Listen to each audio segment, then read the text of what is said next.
बहुत ही सुंदर एक गुजरात में उपासक हो गए जिनका नाम था मोहनलाल अग्रवाल। माँ तारा महाविद्या कितनी शक्तिशाली है और माँ तारा की कृपा के कारण आप कितनी बड़ी आपत्ति में से का बचाव हो सकता है, इसका बहुत ही सुंदर उदाहरण मैंने मोहनलाल अग्रवाल जी से जाना था। ये शायद वही है जिनकी आपने पहले बात बताई थी, जो बिल्कुल, बिल्कुल। फर्स्ट वाली जो जो हमने, अघोरनगर हाँ हाँ वागे जो गुजराती में हाँ पुस्तक है, जो हाँ। उनका जो निवास स्थान था वो सुरेंद्रनगर था। जी जी। गुजरात का ही एक शहर है सुरेंद्रनगर। हाँ और उन्होंने अपने पूरे जीवन में यही कार्य किया, अलग-अलग तांत्रिक, अघोरी, नागा साधु सभी से मिलकर अपनी साधना के माध्यम से उन्होंने बहुत सारी चीज़ें जो है वो एकत्रित की और फिर उसे पुस्तक में ढाल दी। तो ये मैं बात कर रहा हूँ 1970s की। मोहनलाल अग्रवाल जो थे वो बार-बार अपना जो दौरा है वो वहाँ पे माउंट आबू है, पर्वत है एक, जहाँ पे अलग-अलग देवी-देवता जो हैं वो विद्यमान हैं और बहुत ही शक्तिशाली पर्वत है। जैसे गिरनार एक पर्वत है जूनागढ़ में, वैसे ही जो आबू है, माउंट आबू, वो भी बहुत ही पवित्र, बहुत ही पावन जगह है। तो छुट्टी के दौरान वो जा रहे थे, आबू रोड पर उनका निवास स्थान था और उनके एक बहुत ही परिचित तांत्रिक उपासक थे, जो थे महाराज अटल गिरी जी। अटल गिरी जी महाराज के वहाँ पे वे रुके हुए थे एक दिन के लिए और उन्होंने कहा कि महाराज मैं कल आबू जा रहा हूँ और फिर मैं लौट आऊँगा। तो अटल गिरी जी जो थे, अटल गिरी जी ने उनसे कहा कि मुझे अशुभ संकेत प्राप्त हो रहे हैं, मैं आपको सलाह देता हूँ कि आप ना जाएं। पर विधि का विधान तय था और वे गए आबू पे। वहाँ पे रघुनाथ मंदिर में उनका निवास था। जैसे ही आबू पे एक बहुत सुंदर जगह है, अगर आप कभी कभी माउंट आबू अगर आप जाएंगे तो आपको पता चलेगा कि वहाँ पे सनसेट पॉइंट है, सूर्यास्त जो है बहुत सुंदर दिखता है वहाँ से। वो वहाँ पे थे, सूर्यास्त का आनंद ले रहे थे। उसी समय एक अमेरिकन लेडी जो है वो उनके पास आई, जिनका नाम था क्रिस। तो क्रिस ने उनसे आकर कहा कि वो अपने अंकल के साथ थी, शायद मुझे अंकल का नाम याद नहीं आ रहा, विलियम या फिर कुछ नाम था उनका। क्रिस ने आकर कहा कि मैं भारत की संस्कृति के ऊपर बहुत सुदीर्घ काम कर रही हूँ, संशोधन कर रही हूँ मैं, और मैंने अभी तक स्वामी विवेकानंद के ऊपर काम कर लिया है। मेरा एनालिसिस जो है, रिसर्च जो है वो उनके ऊपर पूर्ण हो चुका है और गांधी जी के ऊपर मैंने रिसर्च कर लिया है। लेकिन अब मैं चाहती हूँ कि किसी एसोटेरिक साइंस यानी कि तंत्र विद्या के साथ जुड़े हुए व्यक्ति का जो है मैं उनके ऊपर रिसर्च करूं। तो आप क्या मुझे कोई चमत्कार दिखा सकते हैं?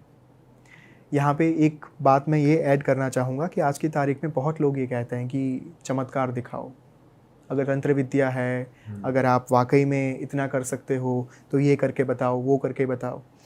तो वो जो लेडी थी क्रिस, उन्होंने भी कहा मोहनलाल अग्रवाल से कि मुझे चमत्कार दिखाओ, मैं वो लिखना चाहती हूँ। तो मोहनलाल अग्रवाल वॉज लाइक कि मैं प्रयास कर सकता हूँ लेकिन आपको कह नहीं सकता कि ये होगा या नहीं होगा। दूसरे दिन वो उनको दीनानाथ जी के पास ले गए। दीनानाथ जी जो थे वो उस समय के बहुत बड़े संत थे, जो आबू पे ही स्थित थे, उनका निवास स्थान भी वहाँ पे ही था। दीनानाथ जी ने शुरुआत में औपचारिक बातें हुई, फॉर्मल बातें हुई, और वो तो महान संत थे, उनको पता चल गया कि ये किस उद्देश्य के साथ यहाँ पे आए हुए हैं। उन्होंने कहा कि आपको चमत्कार ही देखना है ना, मैं आपको दिखाता हूँ। अंदर से वो एक खप्पर लेकर आए, पात्र में उन्होंने उसके पात्र के ऊपर एक लाल रंग का कपड़ा डाल दिया। क्रिस को बोला कि आप अपने मन में जो सोचना चाहते हो वो सोचो, आप वहाँ की यानी कि अमेरिका की कोई ऐसी चीज़ मुझे बताओ जो आप वहाँ पे बहुत पसंद करते हो। तो क्रिस ने कुछ चीज़ें सोची, सोचने के बाद उन्होंने कहा कि हाँ, मैंने जो चीज़ें हैं उसकी कल्पना कर ली है। थोड़ी देर के बाद मंत्र फूंकने के बाद दीनानाथ जी ने वो कपड़ा हटाया खप्पर पर से। उसी में वही चॉकलेट्स, वही परफ्यूम, वही सारी चीज़ें थी जो क्रिस ने अपने मन में सोची थी। और क्रिस ने तो साष्टांग दंडवत प्रणाम कर दिया कि आप ही ईश्वर हो, आप ही भगवान। क्योंकि जब एक बाहर का इंसान यहाँ पे आकर कोई ऐसी चीज़ देखता है तो उन्हें पता नहीं चलता कि ये बहुत आम बात है भारत के लिए। भारत की जो विरासत रही है, भारत की जो विद्याएं रही है, उसके सामने तो ये कुछ भी नहीं है। ये सारी घटना हुई, उसमें दोपहर के 3-4 बज गए और आबू का जो एटमॉस्फेयर है वो वैसा है कि 4 बजे में आपको ये लगे कि शाम के 4 बजे हैं, लेकिन रात को 8-9 बज चुके हो, ऐसा आपको प्रतीत हो वहाँ पे। तो Mohanlal Agarwal was little bit concerned कि अगर आप अभी हम टाइम पे वापस नहीं गए तो बहुत ही अनर्थ हो जाएगा और ये रात बहुत गहरी होती है यहाँ की। क्रिस को लेकर वो वापस आ ही रहे थे कि रास्ते में उन्हें एक अघोरी मिले। 6.5 फीट की उनकी हाइट थी और विकराल स्वरूप था उनका, बहुत ही भयानक लग रहे थे। दांत लाल रंग के और आंखें जो है वो लाल रंग की, ऐसा ही लग रहा था कि जैसे किसी कोई नशा करके आए हो। अघोरी ने आकर उनसे कहा कि कहाँ जा रहे हो। रास्ते पर कोई नहीं था। मोहनलाल ने देखा आसपास, कहीं किसी से मदद मिल जाए, किसी तरीके से यहाँ से छूट जाए, निकल जाए, क्या करें, कोई नहीं था। तब मोहनलाल ने कहा क्रिस को कि हम चलते हैं, यहाँ पे नहीं रहना हमें इनके साथ। फिर से एक बार उस अघोरी ने पूछा कि कहाँ जा रहे हो। इस बार अघोरी ने अपने झोली में से एक चिल्लम निकाली, जो साधु महात्मा जो है वो फूंकते रहते हैं, चिल्लम निकाली। और ये जो हमारी अमेरिकन लड़की थी क्रिस, उसके लिए तो ये एक फैसिनेशन था, क्योंकि फ़ोटोज़ में भी देखते हैं ना हम। तो जब आप इंडिया के कल्चर के बारे में, अघोर पंथ के बारे में टाइप करोगे गूगल पर, तो आपको चिल्लम लिए बैठे साधु संत ही दिखेंगे। उसने तुरंत चिल्लम ले ली, उसने चिल्लम फूंक ली। क्रिस ने फूंक ली। ओके। वो जो अघोरी थे, मोहनलाल अग्रवाल को यही था कि अघोरी हो नहीं सकते, कापालिक होने चाहिए। उनके दीदार पर से ये लग रहा था कि वो कापालिक ही होंगे। कापालिक क्या होते हैं भाई? कापालिक जो मैंने कहा कि जो एक्सट्रीम लेवल की वामाचार साधना करते हैं, जहाँ पे बलि विधान, नर बलि, यानी कि जो एक इंसान है उसकी भी बलि दी जाती है, उस टाइप की जो साधना रहती है वो कापालिक साधना होती है। तो चिल्लम पीने के बाद कापालिक ने कहा कि चलो मेरे साथ। और क्रिस को जैसे एक वो खिलौना आता है ना, चाबी देकर आप चला सकते हो उस खिलौने को, वशीकरण हो गया। बिल्कुल, वो पूरा उनके विधान के साथ जो है वो चल पड़ी। वैसे चिल्लम में क्या पदार्थ था वो? नहीं, वो कुछ देखिए, जब आप किसी पदार्थ द्रव्यों का उपयोग वशीकरण के लिए करते हैं ना, तब वो पदार्थ कुछ भी हो सकता है। वो खाना भी हो सकता है, कुछ भी हो सकता है, XYZ चीज़ें हो सकती हैं। तो चिल्लम के माध्यम से उन्होंने उनके मन को अपने वश में कर लिया और चल दिए। मोहनलाल अग्रवाल तो छोड़कर जा नहीं सकते थे, क्योंकि एक तो बाहर के सिटीज़न, जिम्मेदारी बढ़ गई, उनके कहने पर आई थी। वहाँ पे उनके अंकल जो थे वो राह देख रहे थे कि कब बच्चे वापस आएंगे। अब ये लड़की कुछ सुन नहीं रही। मोहनलाल उन्हें एक के बाद एक फोर्स कर रहे हैं कि नहीं जाना है, हाथ पकड़ रहे हैं कि यहाँ से चलो वापस, लेकिन वो लड़की उन्हीं के पीछे जाना चाहती है। तो कापालिक जंगल में गए, बहुत अंदर तक गए। उनकी एक गुफा थी, चट्टानों की बीच में बनी हुई एक छोटी सी गुफा थी। गुफा में जाने के बाद कापालिक ने ये आदेश दिया कि आप सिंहासन के ऊपर बैठ जाओ। मोहनलाल को तो नहीं बैठना था, लेकिन अगेन क्रिस ने जो है वहाँ पे एक रीछ का पड़ा हुआ था आसन, उसके ऊपर वो बैठ गई गद्दा बिछा के। कापालिक ने आदेश दिया कि वस्त्र उतार दो। वस्त्र उतारने के बाद कुछ प्रक्रियाएं करी गई, जिसे योनि पूजा कहा जाता है। योनि पूजा एक ऐसा माध्यम है जहाँ पे आप देवी के स्वरूप को एक महिला की शरीर में स्थापित कर सकते हैं थ्रू वजाइना। उससे कहा गया है योनि पूजा।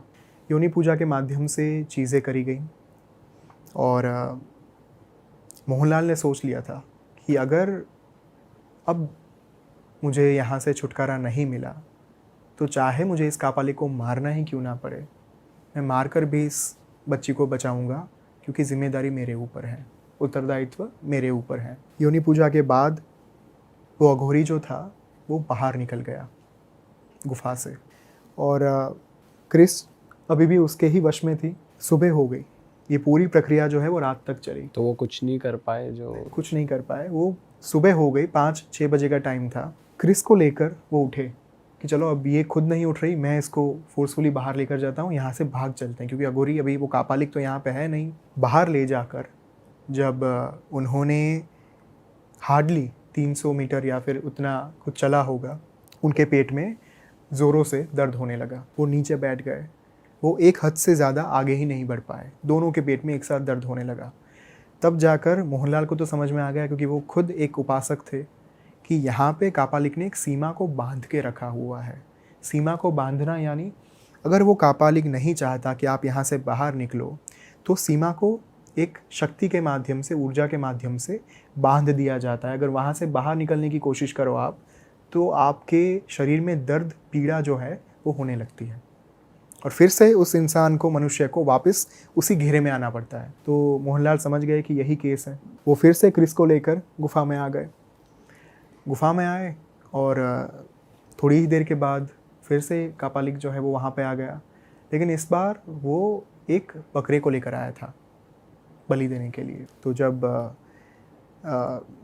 मोहनलाल ने देखा कि अब बहुत कम वक्त बचा हुआ है, अगर अभी मैंने कुछ नहीं किया तो हम दोनों की बलि दे दी जाएंगी। उन्होंने पहले विनती की कापालिक से कि देखिए, मैंने आपका कुछ नहीं बिगाड़ा है, हमने आपका कुछ नहीं बिगाड़ा है, हम तो यहाँ से जा रहे थे, हमने आपको डिस्टर्ब तक नहीं किया, आप हमें छोड़ दीजिए।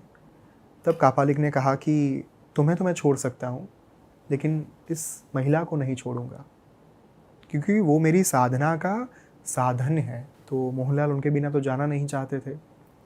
विधि विधान शुरू हुए फिर से एक बार, अगेन बलि दी गई, सारी चीज़ें हुई। बलि देने के बाद जैसे ही उन्होंने अपनी विधि जो है वो आगे आरंभ करने के लिए फिर से शुरू की, उससे पहले मोहनलाल ने एक शस्त्र उठाकर उनके ऊपर प्रहार किया। जब वो प्रहार किया उसी वक्त पे वो जो महिला थी उन्होंने अट्टहास्य किया। अट्टहास्य यानी एक बहुत ही बड़े आवाज़ में हंसना। जो महाकाली का जो अट्टहास्य होता है, जो माँ तारा का अट्टहास्य होता है, वही अट्टहास्य जो है वो उस महिला ने यानी कि क्रिस ने किया। अब जो घाव किया गया था कापालिक के ऊपर, उस घाव के कारण कापालिक क्रोधित हो गया। अब तो नहीं छोड़ूंगा। वो जैसे ही मोहनलाल के ऊपर आक्रमण करने के लिए जाए, उससे पहले बाहर से, गुफा के बाहर से उन्हें फिर से एक बार अट्टहास्य सुनाई दिया। जैसे माँ बाहर खड़े रहकर पूरे ब्रह्मांड को सुनाई दे, उतनी बड़ी आवाज़ में माँ हंस रही थी। और कापालिक को लगा कि मैंने जिस माँ को यहाँ पे इस स्त्री के, महिला के शरीर में स्थापित किया था, वही माँ यहाँ से बाहर निकल गई है, मुझे उनको वापस से यहाँ पे लाना होगा। और वो अपना शस्त्र जो है वो रख के भागा गुफा के बाहर कि मैं माँ को तो नहीं जाने दे सकता, क्योंकि उनके प्रागट्य के लिए तो इतनी साधना की है मैंने। वो जैसे ही बाहर गया, तुरंत मोहनलाल अग्रवाल ने जो क्रिस थी उनको अच्छे से कपड़े पहनाए और वो सारी चीज़ें हुई। थोड़ी ही देर में वो जो कापालिक था उसके चीखने की आवाज़ सुनाई दी। अब मोहनलाल फिर से डर गए कि ये क्या हुआ। उन्हें लगा कि अब जब कापालिक वापस आएगा तब मुझे भी नहीं छोड़ेगा, इसे भी काट देगा, क्योंकि एक तो वो क्रोधित होकर गया था। अब वो जो लेकर आएगा, अब मृत्यु निश्चित है, और सिर्फ मृत्यु नहीं आएगी, बहुत ही करुण मृत्यु होगी। इतनी खराब मृत्यु वो देगा कि मैं जन्मों जन्म तक याद रखूँगा इस मृत्यु को। कापालिक नहीं आया। बहुत लंबा वक्त जो है वो बीत गया, बहुत घंटे बीत गए। वो डरे हुए थे। धीरे धीरे धीरे क्रिस जो है वो अपने मूल अवस्था में वापस आ रही थी। अब मोहनलाल को समझ में नहीं आ रहा था कि ये क्या हुआ। क्रिस की मानसिक अवस्था जो है वो फिर से एक बार स्टेबल हो गई। उसे कुछ याद नहीं था कि मेरे साथ क्या हुआ। उसने पूछा मोहनलाल से कि हम कहाँ पे हैं, क्या कर रहे हैं। लास्ट मेमोरी जो उनकी थी वो दीनानाथ जी के पास थी। दीनानाथ जी ने जो चमत्कार दिखाया था वही उनको लास्ट याद था कि हम तो वहाँ पे थे, वहाँ से फिर यहाँ कैसे पहुँचे। मोहनलाल थोड़ी देर के बाद गुफा से बाहर निकले, फिर से हाथ में शस्त्र लेकर, कहीं अगर वो बाहर खड़ा होगा तो इस बार मैं मार दूंगा, इस बार नहीं छोड़ूंगा, चाहे मुझे ही क्यों ना मरना पड़े, मैं मार दूंगा इस बार। कोई नहीं था। जैसे ही दोनों बाहर निकले, क्रिस और मोहनलाल, क्रिस ने एक पेड़ के नीचे, उनकी दृष्टि गई, उनकी वहाँ पे नज़र गई, वो चीख पड़ी, क्योंकि जो कापालिक था वो वहाँ पे मरा हुआ पड़ा था। उनकी जो आंतें थी वो बाहर थी, उनके पैर मुड़ चुके थे, उनका जो धड़ था वो अलग था, मस्तक था वो कहीं पे लटक रहा था। अरे बाप रे। तो मोहनलाल को समझ में नहीं आया कि ये क्या हो गया, ये कैसे हो गया। ज़रूर किसी ईश्वरीय शक्ति ने मदद की है, उसके अलावा ये संभव ही नहीं है। और तुरंत वो भागे भागे वहाँ से निकले, और जैसे वो सीमा आई, जो मर्यादा थी, बाउंड्री थी, वो बाउंड्री के पास पहुँच के उन्होंने फिर से एक बार ये चेक किया कि कहीं पेट दर्द हो रहा है, क्या हो रहा है, कुछ नहीं। लेकिन कोई दर्द नहीं हुआ, कोई पीड़ा नहीं हुई उन्हें। वो भाग गए तुरंत ही, और 2 दिन इस चक्कर में बीत गए थे। वो तुरंत अपने जो आबू, जहाँ पे वे रुके हुए थे, वहाँ पे पहुँचे। आबू में जो उनके अंकल थे, विलियम या जो नाम था उनका, वो राह देख रहे थे। उन्होंने तो FIR दर्ज करवा दी थी और पुलिस ढूंढ रही थी। सबको ये लग रहा था कि मोहनलाल अग्रवाल उनको लेकर गायब हो गए। इल्ज़ाम जो है वो मोहनलाल के ऊपर ही लगा हुआ था।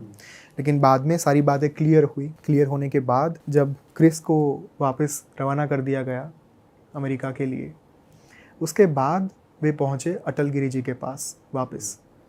वो अटल गिरी जी आबू जाने से पहले जिन्होंने कहा था कि आप मत जाओ, मुझे लग रहा है कोई अशुभ कुछ होने वाला है, उन्हीं अटल गिरी जी के पास पहुंचकर जब वे बैठे, तब अटल गिरी जी ने सबसे पहला प्रश्न यही किया कि सब कुशल मंगल तो है ना, आपको कुछ हुआ तो नहीं ना। मोहनलाल को तो आश्चर्य नहीं हुआ, क्योंकि वे जानते थे कि वो कितने बड़े सिद्ध हैं।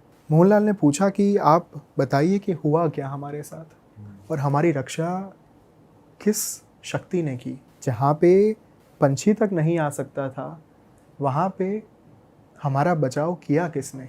अटल गिरी जी ने कहा कि जब मैंने आपको कहा था कि कुछ अशुभ संकेत मुझे लग रहा है, मिल रहा है, आपको नहीं जाना चाहिए, उस समय पर जब दूसरे दिन आप वापस नहीं आए यहाँ पे, तब मैंने अपने चक्र जो है वो गतिमान कर दिए थे। अटल गिरी जी ने कहा कि मैंने अपने गुरु का संपर्क किया।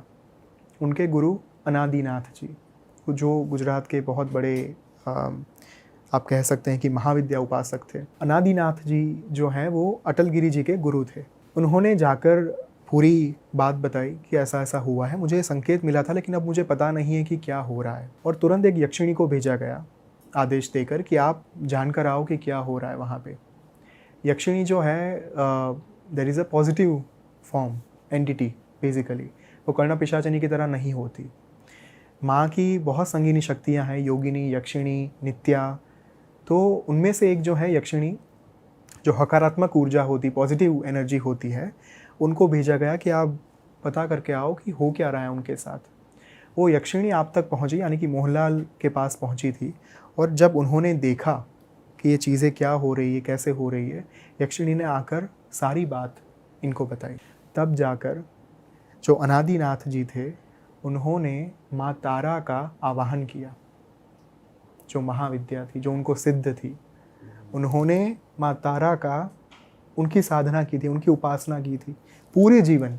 और जैसा कि मैंने कहा उग्र तारा के बारे में, अगर आपके जीवन में उग्र आपत्तियां हैं, उग्र आपत्ति यानी एक्सट्रीम लेवल ऑफ टर्बुलेंस, उस वक्त पर उग्र तारा आपको बचा सकती है। और अनादिनाथ जी ने उग्र तारा का आवाहन किया, उनको इन्वोक किया। इन्वोक करने के बाद उन्होंने माँ से प्रार्थना की कि हमारी 2 संतान जो हैं वो यहाँ पे फंसी हुई हैं, आप उनको बचाइए। और अनादिनाथ जी के आदेश पर, उनकी प्रार्थना पर, उनकी विनती पर माँ यहाँ पे आई। और यहाँ पे एक रहस्य का उद्घाटन हुआ। जो क्रिस, जो गुफा में उसने जो अट्टहास्य किया था, वो अट्टहास्य स्वयं माँ तारा का था। अटल गिरी जी ने कहा कि माँ ये चाहती थी कि आपको गुफा से बाहर निकालकर वो जो महिला है, वो महिला के शरीर में रहकर माँ कापालिक का वध कर देगी, लेकिन आपने हमला कर दिया कापालिक के ऊपर।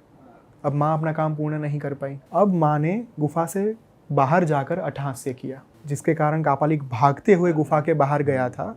वो वास्तव में माँ का हास्य था, लेकिन कापालिक को ये लगा कि उनकी जो देवी हैं वो प्रसन्न होकर बाहर हैं। तो ये पूरा भ्रम पैदा किया गया।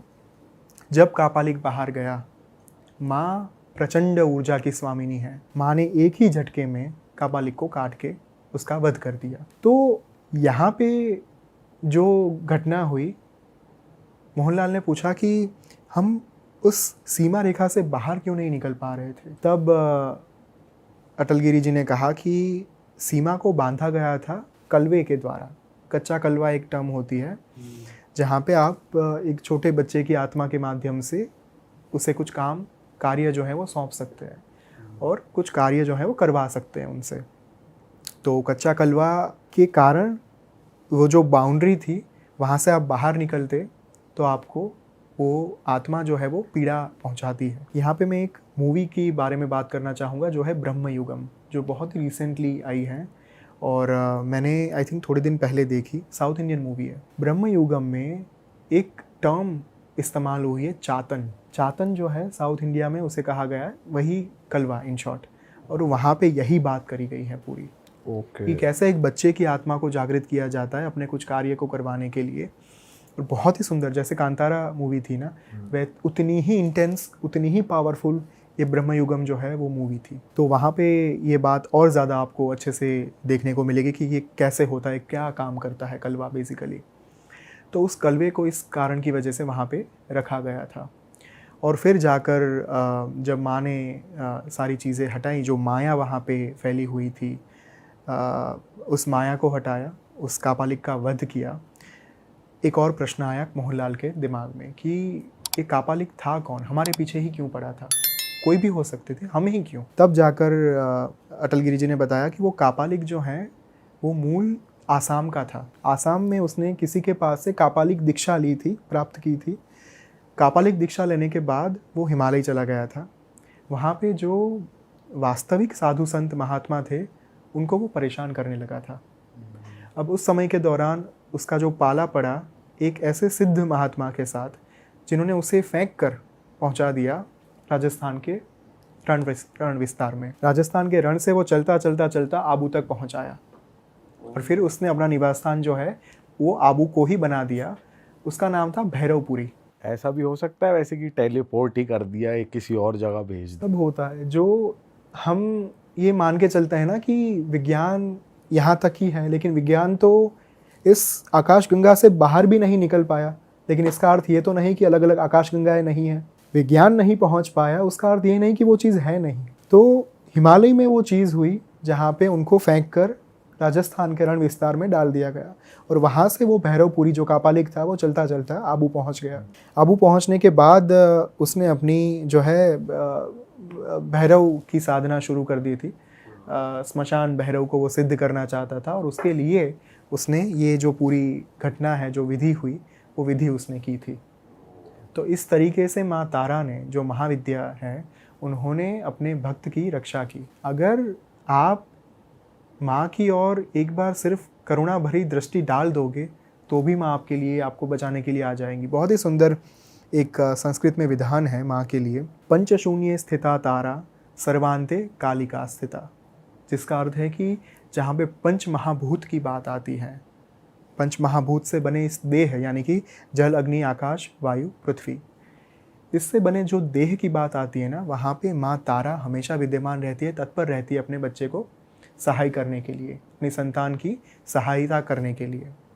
सर्वांते कालिका स्थिता, लेकिन जब सब कुछ अंत हो जाता है, सर्व का अंत हो जाता है, तब महाकाली आपके लिए वहाँ पे खड़ी होती है। तो this was the essence of the story. तो माँ काली जो हैं उनकी साधना महर्षि वशिष्ठ ने भी की थी। महर्षि वशिष्ठ जो भगवान राम के गुरु थे, लोग ये बात बहुत कम जानते हैं कि वो स्वयं एक तंत्र उपासक थे।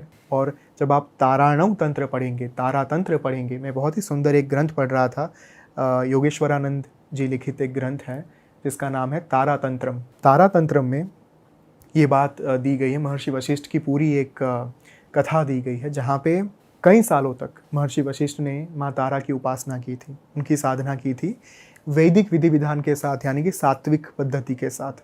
लेकिन माँ प्रसन्न नहीं हो रही थी और उन्हें क्रोध आ गया। क्रोध के कारण जब उन्होंने अपने हाथ में कमंडल लेकर जल लिया और माँ को श्राप दे दिया कि आगे से आपकी उपासना फलीभूत नहीं होगी, उसी वक्त से महाविद्या जो तारा है उनकी उपासना निष्क्रिय साबित होने लगी। जो मूल मंत्र था वो था ओम रिंग त्रिंग हुम फट। लेकिन जब महाविद्या के इस मंत्र को श्राप दे दिया गया, तब इस मंत्र ने काम करना बंद कर दिया। जब आकाश में भविष्यवाणी हुई कि ये अनर्थ हो चुका है, ये नहीं करना चाहिए था, भगवान ब्रह्मा ने आकर उनसे ये कहा कि अगर आप माँ तारा को सिद्ध करना चाहते हैं तो आपको चीनाचार पद्धति से सिद्ध करना होगा। चीनाचार यानी आप जो उस समय का चीन क्षेत्र था, तिब्बत जिसे हम कहते हैं, वहाँ पे जाकर आप भगवान बुद्ध से दीक्षा लीजिए, चीनाचार दीक्षा।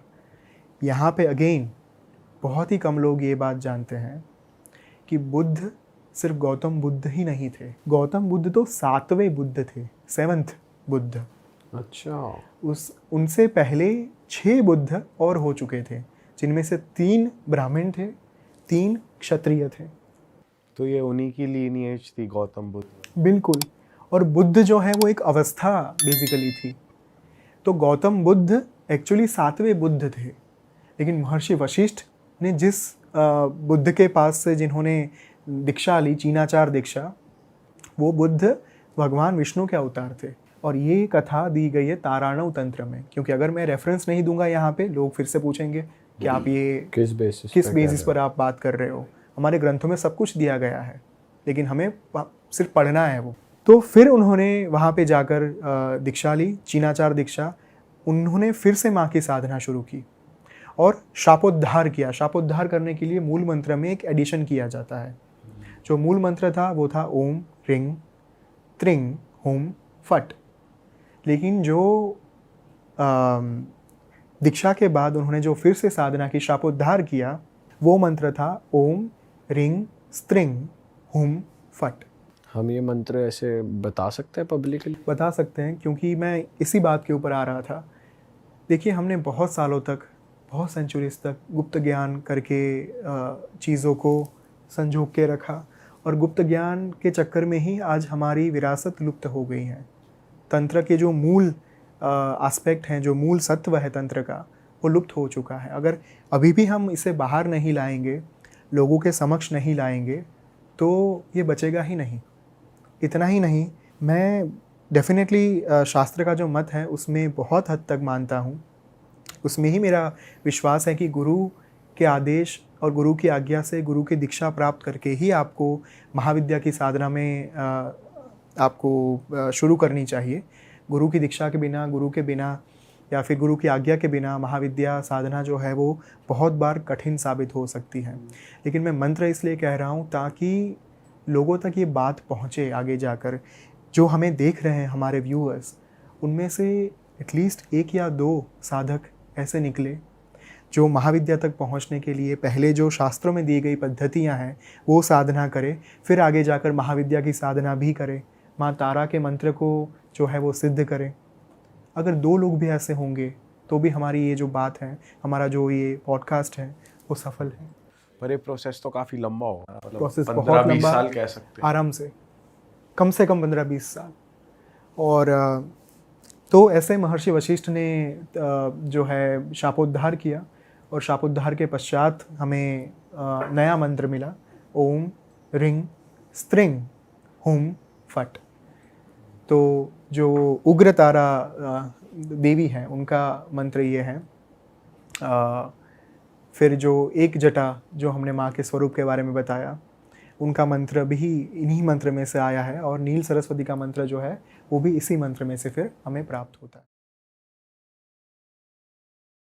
तो चुरू पहुंचे, वहाँ फ़ोन करा, वो सरपंच साहब हैं, वो सबसे छोटी उम्र का सरपंच है जिसकी कॉल आई थी मेरे को। 31 साल का है लड़का, 28-29 साल का। चलो, कहता भाई, मैंने फ़ोन कर दिया, मैं कहा भाई हमारे, कहता नहीं यार यकीन नहीं कर। मैं कहा आ रहे हम भाई तेरे गाँव में। और तब तक हमें ये नहीं पता था क्या करने जा रहे हैं, है ना। कहना भाई हमारे गाँव में भूत है फलाना, आप आना, ये बड़ी जगह खतरनाक है। और मेरा ट्रिप ये नहीं था मैं हीलिंग करने जा रहा हूँ, मैं बाबा नहीं हूँ कोई। मेरा ट्रिप ये था भाई हॉन्टेड प्लेसेस देख के आते हैं, साला इंसिडेंट पता चलेंगे, फील लेंगे, ध्यान लगाएंगे वहाँ जाके है क्या।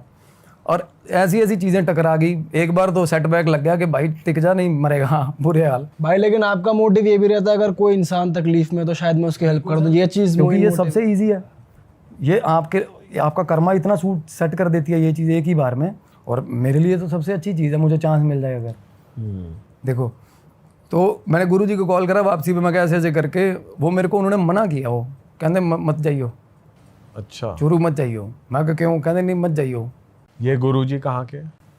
ये सर सोनीपत में ही है। अच्छा, आपके गुरु हैं ये पहले राजस्थान थे, पहले गुजरात थे, झालावाड़ आश्रम के नाम से इनका आश्रम है। अब सोनीपत आए हुए हैं, और सोनीपत के पास ना डेरा बड़वासनी गांव है, वहाँ डेरा है, वहाँ रहते हैं अभी। सुना है बड़वासनी भाई? बड़वासनी, हाँ। तो आए हुए हैं वहाँ पे उनका कोई भगत है, दोस्त है, उसके पास ही है वो। तो वैसे उनका ऋषिकेश में भी आश्रम है, झालावाड़ गुजरात के नाम से। आपके जो मंत्र दिया है आपको इन्हीं गुरुजी ने नहीं, वो तो मेरे पहले बोले। ये मतलब क्या होता है ना, आपको अगर कोई दिक्कत हो रही है तो फॉर द टाइमिंग आपके आसपास कोई ऐसा होना चाहिए जिसके पास जाके आप हीलिंग करवा सको अपनी। ठीक है। हाँ, इनमें ताकत है। अच्छे गुरु जी, बहुत अच्छे गुरु। नाथों का डेरा है, मेरी फ़ोटो भी है उनके साथ, देखी हुई है, मेरी डीपी लगी हुई है। मैं वो दूंगा आपको फ़ोटो जिनकी मैं बात कर रहा हूँ। एक मकीमपुर गांव है, 2 डेरे हैं इनके, नाथों में है ये। तो क्या हुआ, कहते मत जा भाई, मेरे को बोले, कहते मैं घूम लिया, कहते एक नंबर के जिद्दी प्रेत हैं राजस्थान के, कहता मतलब ऐसी सी बात हो रही थी। मैं क्या गुरु जी ऐसे ऐसे हुआ, कहते रहने दे तू भाई, इनको तू ना तो मुक्ति दिलवा सकता। बात सही थी उनकी। चले गए, उस गांव में एंटर हुए ना, तो गांव में हम लेट पहुंचे सर, तो वो गांव वाले सारे इकट्ठे हुए हैं। कितने बजे पहुंचे थे? 10:30 पौने 11 बजे का टाइम था। अच्छा। और 10:30 इज टू लेट। गांव में तो बहुत टू लेट। और वो आधे 4-5 बंदे हमें ऐसे देख रहे हैं जैसे ईंट मारेंगे साले, उठना पड़ गया होगा है ना। और गांव वाले ऐसे अटेंड कर रहे हैं हमें कि आ गए भाई, बकरा आ गया भाई, ये जाएगा आगे, ऐसा सिस्टम था। अच्छा। हम वहाँ घुसे तो भाई चाय चुई पिलाई, पार्ले जी वगैरह खिला खलू गए हमें। मैं उस भाई के साथ, मैं कहा भाई अब क्या बताओ, कहता भाई गांव में घर है, गांव की फिरनी पे एंट्रेंस पे, कहता वो गली में ना, कहता 6:30 पौने 7 बजे के बाद बंदा नहीं जाता। कहता मैं कहा क्या, कहता अब तो बहुत लेट आए हो, कहता अब तो बवाल मच जाएगा, कहता अब सुबह जाना। मैं कहा नहीं भाई सुबह नहीं, अब जाएंगे, अभी जाएंगे। मैं कहा चलो फिर, मैं कहा दिखाओ कहाँ है गली।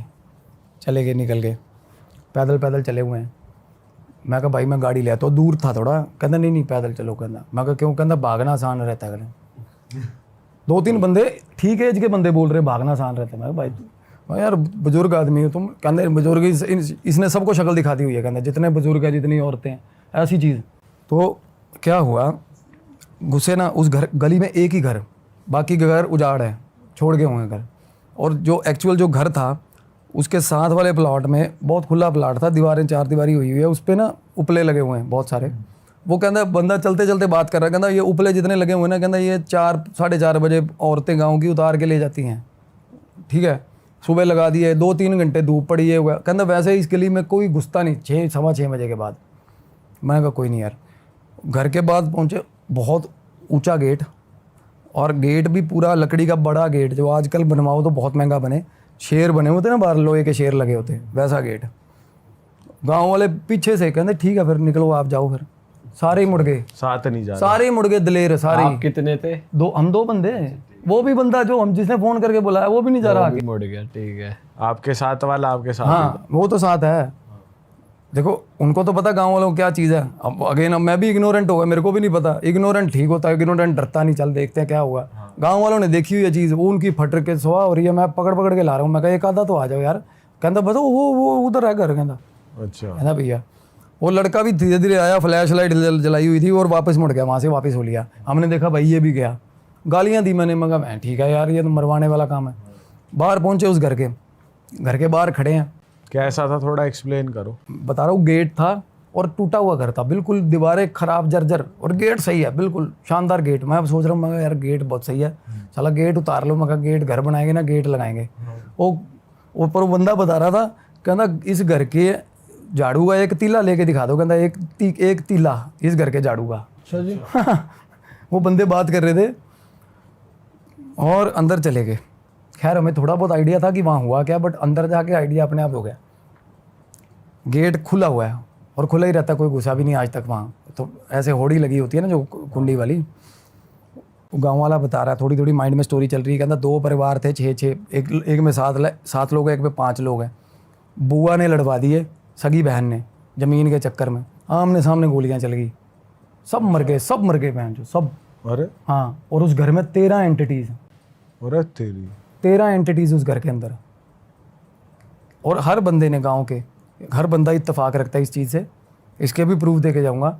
हर बंदा, जिससे मर्जी पूछ लो, हर बंदे ने सारे मेंबर्स को देखा हुआ है, एक बार। सारे मेंबर्स? कोई ना कोई दिखता है उनको, कभी वहीं भटकते हुए। अरे सर छत पे बच्चे खेल रहे दिखते उनको, 3 बच्चे थे घर में।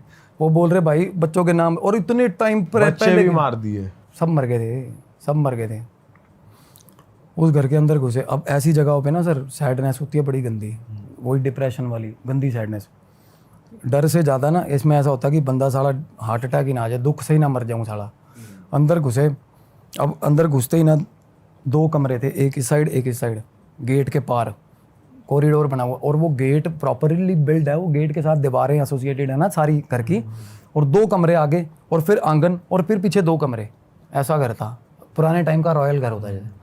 अंदर गए ना, अब हम गैप में खड़े हैं, ये गेट क्रॉस कर लिए और ये दोनों कमरों के पहले खड़े हैं, और मुझे ऐसा लग रहा है कमरे के अंदर कोई है बैठ जो उस घर के अंदर। हाँ, और मैं बाहर आ गया था, मैं बाहर आ गया गेट पार करके, गेट फांद के। मैं दोस्त अंदर खड़ा कहता आ जाना है, मैं कहा तू बाहर आ भाई, 1 मिनट बाहर आ, थोड़ा प्रिपेयर होने दे, कोई ना कोई दिक्कत है साला। महसूस हो गया आपको बिल्कुल कोई है महसूस हो गया, कमरे में? बिल्कुल महसूस हो गया जी। दोनों में या एक में ही? नहीं नहीं, इस लेफ्ट वाले कमरे में अच्छा। ऐसा लगा कोई है, जैसे बुजुर्ग आदमी ऐसे खांसी खंगूरे की आवाज़ आती ना, इस टाइप का हुआ। तो घर से बाहर आ गए सर, बाहर गली में खड़े हम, मैं घर को देख रहा हूँ, इधर उधर ऊपर सारा सिस्टम देख रहा हूँ, एनालाइज कर रहा हूँ, मैं को कहीं समय किए ना हो इस टाइम घुसे हुए। तो थोड़ी देर बाद क्या हुआ जी, थोड़ी देर का 2 मिनट बाद छत पे आया कोई घर की, ऐसे नहीं जैसे कोई गली में बातें कर रहे हैं और कोई बुजुर्ग देखने आ रहा है, कौन है साले गली में, मेरे घर के बाहर वो कर ले, ऐसे कोई चीज़ आई और वापस चली गई सुन के हमारी बातें। मतलब क्लियर इंसान दिखा है, शैडो अंधेरे में जैसे जिस तरह एग्जिस्टेंस नहीं दिखती किसी की, शेप दिख रही है इंसान। हाँ, कोई आया और ऐसे 1 सेकंड खड़ा, उसने बातें सुनी अभी पता नहीं कौन से साले, और वापस चले गए अंदर। वो भाई बोला आ जा, जाऊँगे मैं, ओके हो जाएगा, पाठ कराएंगे ये वो, चल भाई 1 से 11 ही होते, सही सारा हो जाता, नहीं अकेला आदमी भाग जाता साला। अंदर चले गए सर, फिर अगेन अंदर घुसे ना, फिर उस कमरे में कुछ ना कुछ खड़का सा हुआ। हम कमरे से आगे मतलब होता ना भाग के निकल यार, यहाँ से गलत है साला कुछ, मैं वहाँ से ऐसे खिसक के निकल गया, मैंने देख लिया अंदर की तरफ। हाँ, अंदर आंगन में होली है, पर ये देख लिया कि इस साइड वाले कमरे में ना खेती का सामान पड़ा हुआ सारा, पुराना, बहुत पुराना खेती के जो होते हैं ना औजार, वो पड़े हुए हैं। ये कमरे में दीवान पड़ा हुआ है, इस कमरे में किसी जैसे बुजुर्ग का दीवान होता है। अंदर चले गए, अब आंगन में जाके खड़े हुए, आंगन में खड़े होते ही मेरे को ऐसे जय हनुमान ज्ञान गुण सागर भाई तक, आंगन के अंदर खड़े होते ही ना दिक्कत बढ़ गई, प्रॉब्लम हो गई ऐसी। थोड़ी देर बाद आवाज़ आई, मतलब हम खड़े थे वहीं पे, अब मेरे को अकेले आए या अकेले रियलाइजेशन हो तो माने, आवाज़ भी ना कई बार क्या आवाज़ नहीं आएगी आपको, अगर आप साइकिक मीडियम हो ना आपको चीज़ दिखेगी, क्योंकि ये मतलब फ्लैशेस हो जाते हैं, बट साउंड्स नहीं होती इन चीज़ की कि आपको आवाज़ आए। मेरे दोस्त को और मेरे को दोनों को आवाज़ आई है, दोस्त को भी आ गई? बिल्कुल सर, बिल्कुल दोनों को आवाज़ आई है। और क्या? किसी लेडी की आवाज़ थी, किसी लेडी की आवाज़ थी, और वो सबसे गंदी चीज़ वही थी उस घर में, सबसे गंदी चीज़ वही बुआ थी जिसने लड़ाई करवाई थी, अरे तेरी, वही बुआ। और ना रसोई बनी हुई है आंगन के अंदर, और ओपन रसोई होती जैसे टूटी दीवार रसोई की, और दीवार के पीछे से आवाज़ आ रही है हमें ऐसे आवाज़ें आ रही है। अच्छा जी। हाँ, अरे तेरी, हमारी फटके सिराने आ गई बहन जो, मैं कहा यार किसी की फट जाए ऐसे सीन में तो यार। कहाँ फंस गए यार। और बाहर जाने से भाई डबल फट रही है कि वो कमरा पार करना पड़ेगा, पता नहीं क्या कमरे में क्या दिक्कत है साली, जो अंदर एंटर होते जो कमरा था, मेरे को ये था कमरे में से तो ड्रैगन निकलेगा साला, कुछ पता नहीं क्या ही होगा, मतलब इतना। और वो ये ना उस टाइम पे बहुत जल्दी जल्दी हो रही होती चीज़ें, मैं आपको सुना एलेबोरेटली रहा हूँ ना, पर रियलिटी में हाँ ऐसे हो रहा होता है, ये होगा ये होगा ये होगा। तो ये आंटी की आवाज़ से फ्री हुए हम, थोड़ा सामने ना कमरे में, जो 2 कमरे सामने थे, इधर इस वाले कमरे में ना सर 3 जोड़े आँखों के, 2-2 आँखों के 3 जोड़े चमक रहे हैं, 3 अंधेरे के अंदर, घुप अंधेरे के अंदर, बिल्कुल जैसे डायमंड चमकते हैं, बिल्कुल ऐसे सीध में 3 जोड़े। और ये भी नहीं कि भाई आप कोई ये देखो कि दीवार में छेद हुए हैं, वो छेद हुए होंगे तो एक अलाइंड होंगे ना, वो हिल रहे हैं वो हिल रहे हैं ऐसे बेंचो, और एक छोटी हाइट का एक ठीक हाइट का। और वो हम आगे उधर निकले ना, मैं साथ हनुमान चालीसा, उस लड़के ने हमें बताया था जाने से पहले, कहता बच्चे थे ना जो बच्चे भागते भागते, कहता संदूकों के पीछे, कहता 3 बच्चे थे, बच्चों की लाशें थी, कहता जब मरे ना निकाली थी। वो साथ वाले कमरे की बता रहा था हमें, वो कमरा तब प्रैक्टिकली हमें नज़र आ रहा था। तो कहता पीछे 2 कमरे ने, एक कमरे में जो पेटी नहीं धरी होती कपड़े धरने की, स्टील वाली संदूक बोलते, उसके पीछे 3 लाशें बच्चों की थी, और उस कमरे के अंदर से बच्चों की आवाज़ें आई। आप इतना ज़्यादा कभी नहीं होता किसी जगह पे, आप बताओ भानगढ़ क्या ही होगा यार, 3 अलग अलग चीज़ों की आवाज़ें आ रही हैं, 3 अलग अलग चीज़ों की। मैं कह रहा हूँ दुनिया ना करे यकीन, मेरे को मसला नहीं है, मैंने फील करी है वो चीज़ें। किसी कोई कहता होगा ना ऐसा, मैं वहाँ लेके चलता हूँ, पैरानॉर्मल इन्वेस्टिगेटर होता है ना कोई इंडिया का, कहता होगा मैं उसको भी लेके चलता हूँ उस जगह पे, और वो क्लेम कर देगा कि भाई इससे खतरनाक जगह नहीं है कोई।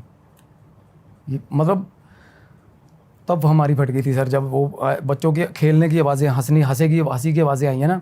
मैंने उसको बोला, मैं कहा भाई तेरे को कहता यार बैंड जो भाई कल यार कहता भाई दिक्कत है उसको भी आ रही है। हाँ, और अंधेरा इतना गुप्पन दे रहा है कि मेरे को ये भी आइडिया नहीं हो रहा, दोस्त का मतलब हाथ पकड़ रहा हूँ, फ्लैश लाइट एक मोबाइल की जल रही थी, वो हमने बंद कर दी, डर के बंद कर दी थी कि सामने कोई चीज़ विजिबिलिटी में ना आ जाए साली। समझ रहे हो, इतना डर लग रहा था कि विजिबिलिटी ना, कुछ दिखे ना साला यार। मतलब अंदाजे लगा के चले हुए हैं कमरे में, घुपन दे रहा है, घुपन दे। और गाँव ही ऐसे हैं। फिर भाई मैं कहा निकल यार, निकल, चल निकल।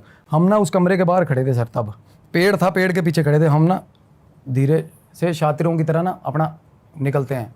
जैसे ही निकलने लगे ना, आई स्वेयर टू गॉड, उस कमरे के अंदर से चीज़ बाहर आई, वो गेट के पीछे जो कमरा था।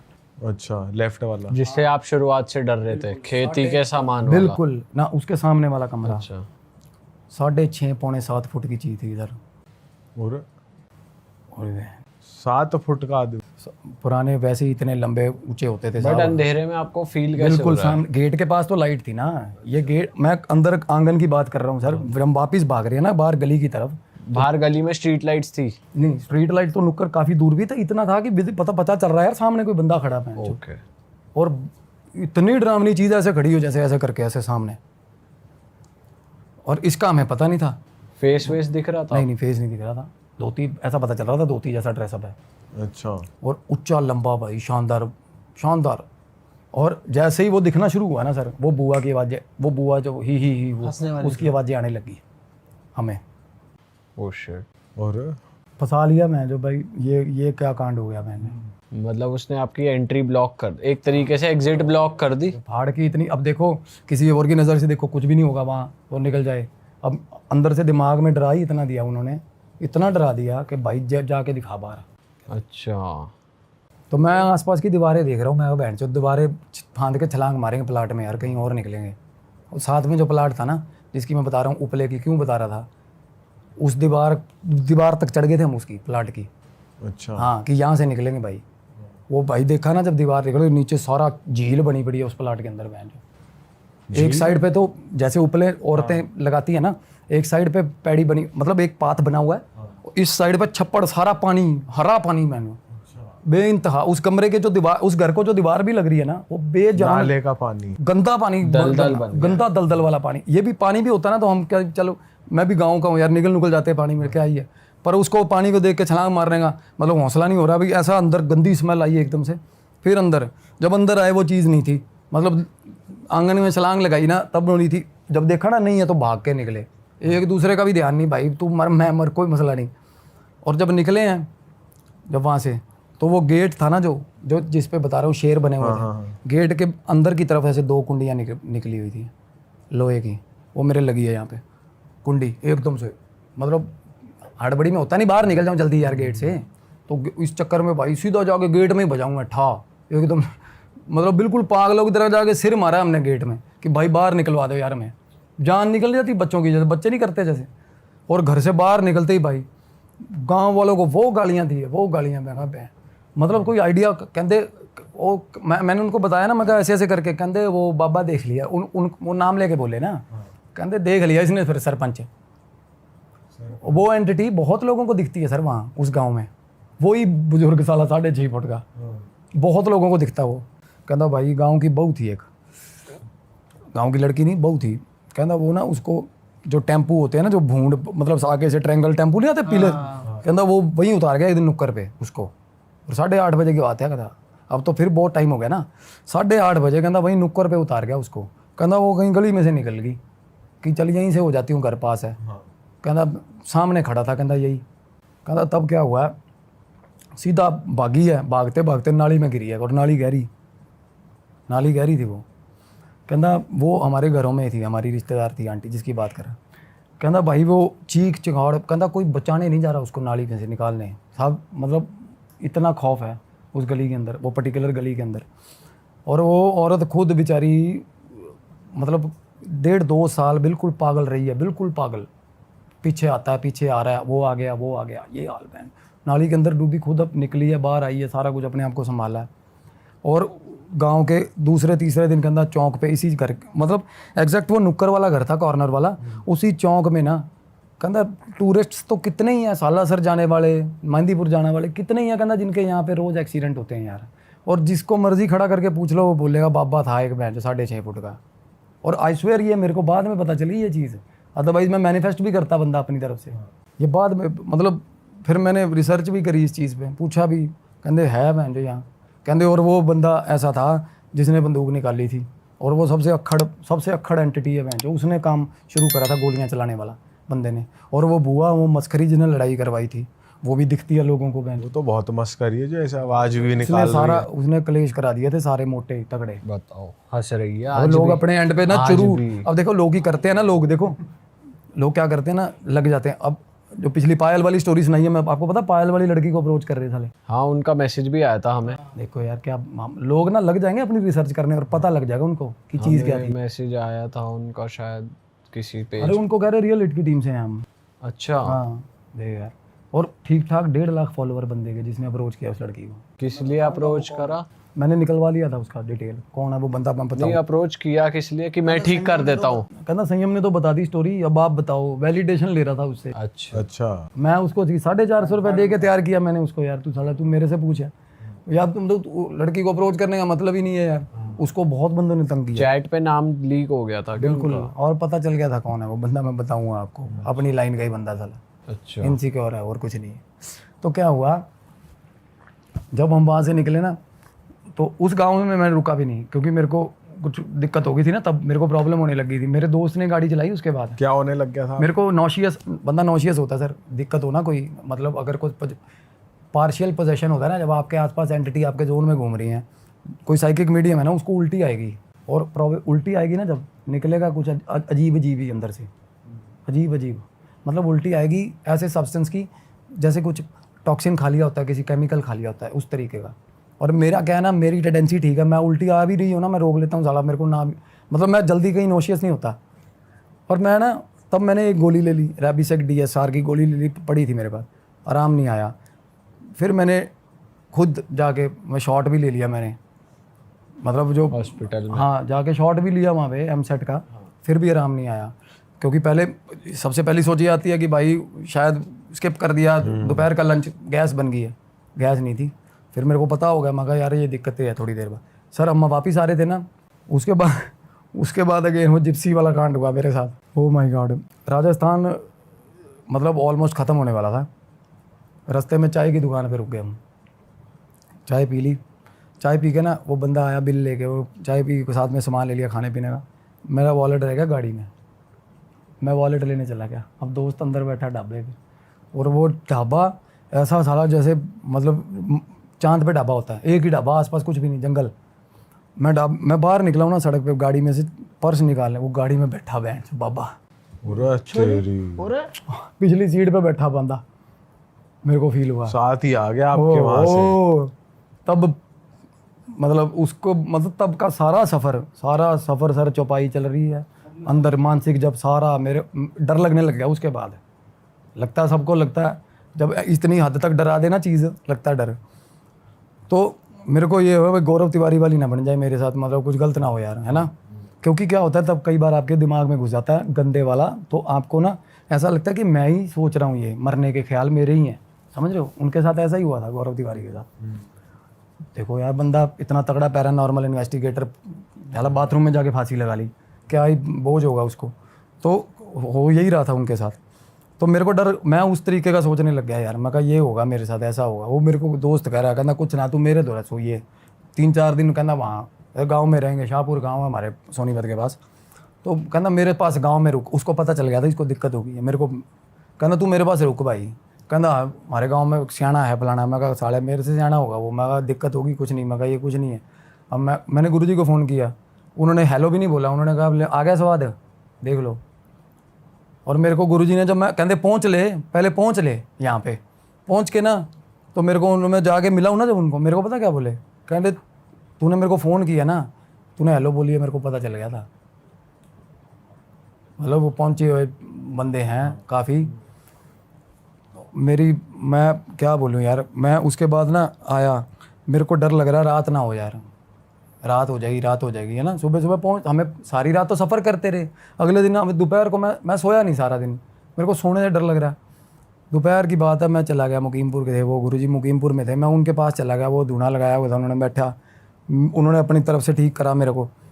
उसके बाद मैं कहा, कहते अब दिक्कत नहीं होगी। मैं कहा कहते 2 दिन तो होएगी, 3 दिन तो, कहते और उन्होंने बता दिया मेरे को कि ये है।